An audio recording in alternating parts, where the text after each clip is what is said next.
क्या हुआ सर? आज 3 जजेज ऑनरेबल 3 जजेज बेंच जिसकी अध्यक्षता माननीय मुख्य न्यायाधीश कर रहे थे, उनकी बेंच में सूचीबद्ध हुआ।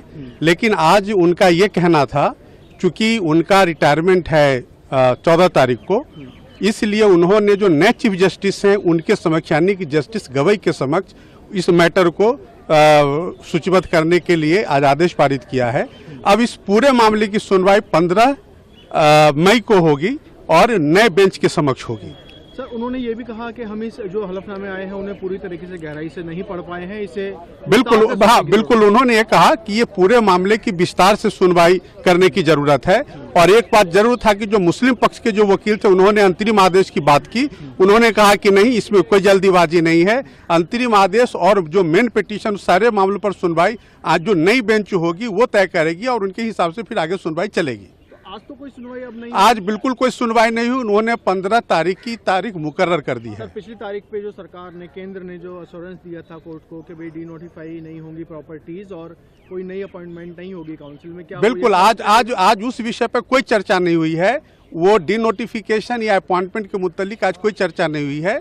माननीय मुख्य न्यायाधीश ने कहा कि उन्होंने काउंटर की भी पूरी जो गहराई में जाकर के अध्ययन नहीं किया है, इसीलिए जब आगे सुनवाई होगी तो फिर मामले पर पूरी क्या माना जाए सर, वो व्यवस्था यथावत रहेगी या उसमें कोई नहीं, जो पिछली तारीख पर जो व्यवस्था की गई वही व्यवस्था अगली तारीख तक चलती रहेगी। 15 तारीख। हाँ, धन्यवाद। इस सुनवाई में ये मामला आप समझते हैं निपट सकता है? अब ये कहना बड़ा मुश्किल, ये तो आप जज से पूछेंगे तो जज बताएगा। हमारी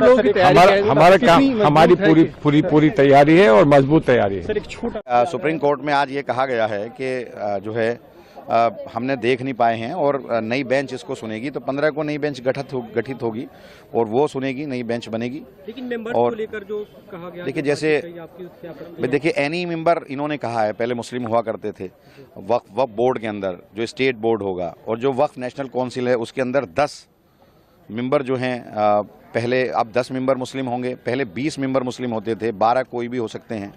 ऐसे ही डीएम अगर किसी भी प्रॉपर्टी का रेवेन्यू रिकॉर्ड में चेंज करना चाहे रेवेन्यू रिकॉर्ड में तो वो कर सकता है। सरकार अगर किसी भी प्रॉपर्टी को गवर्नमेंट प्रॉपर्टी डिक्लेयर कर दे वक्फ की तो वो गवर्नमेंट की हो जाएगी।